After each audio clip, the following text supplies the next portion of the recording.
Hello and welcome to the History Revision podcast on the reasons for Russia's entry into World War One.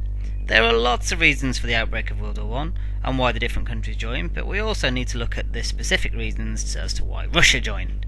The general reasons for World War One is the alliance system, Triple Entente, the Triple Alliance, supposed to be for protection, but actually made it more likely there would be a Europe-wide war. There's militarism, countries including Russia building up their industrial weapons and armies. There's nationalism, countries all believing their country was the strongest, plus nationalism, the Bosnians and the Serbs in the Balkans who wanted their own independence or to maintain their independence, and that was what kicked off the whole thing. There's imperialism, countries wanting colonies and an empire to defend, or to defend and increase their existing empire. The short-term cause was the assassination of Archduke Franz Ferdinand, which led to investigations over Serbian involvement, which then were proven and led to Austria bombarding Serbia and Russia coming to its aid. Then Germany putting in the Schlieffen Plan into action before it was too late and actually kick-starting World War One.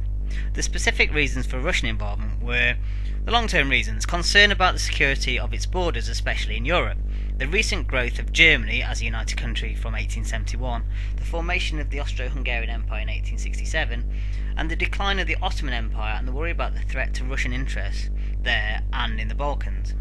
Russian Pan-Slavism and a tradition of protecting their fellow Slav Christians from Turkish Muslims.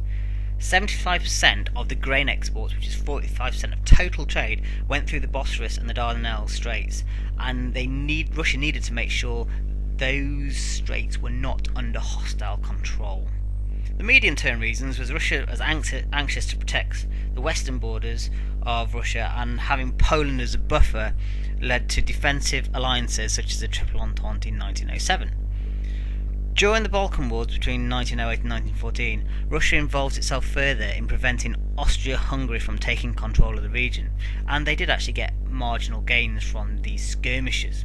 The short-term reasons were assassination of Franz Ferdinand, and that made it impossible for Russia to stay out of World War One if it wanted to protect Slavs and to control the Straits. When Austria-Hungary declared war on Serbia, Russia felt that they could force Austria to withdraw by mobilising troops as a deterrent, and Nicholas exchanged telegrams with his cousin Kaiser Wilhelm in Germany to try and stop war. But then Russia had to choose between partial mobilisation plans to protect against just Austria, or full mobilisation plans to defend against the whole border including Germany.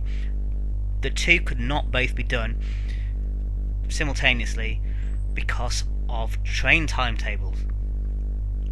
Full mobilisation would be a provocation to Germany, who were not yet in the war. Nicholas eventually chose to mobilise fully, and Germany had to put in place the Schlieffen Plan as soon as it possibly could, which virtually made war inevitable. So, who argued against the war? The Bolsheviks. The Tsar became popular again at the start of the war, and all other socialist parties were committed themselves to the war effort, leaving the Bolsheviks being vilified for their opposition to it and being unpatriotic. Peter de Novo was the Minister for Internal Affairs, and he predicted in 1914 almost exactly what did happen, which would end in anarchy and revolution. He sent a message to the Tsar known as the de Novo Memorandum to tell the Tsar this, but the Tsar ignored it. Finally, Rasputin warned the Tsar. He said, "Let Papa not plan for war, for with war will come the end of Russia and yourselves." But again, Nicholas refused to listen. Goodbye.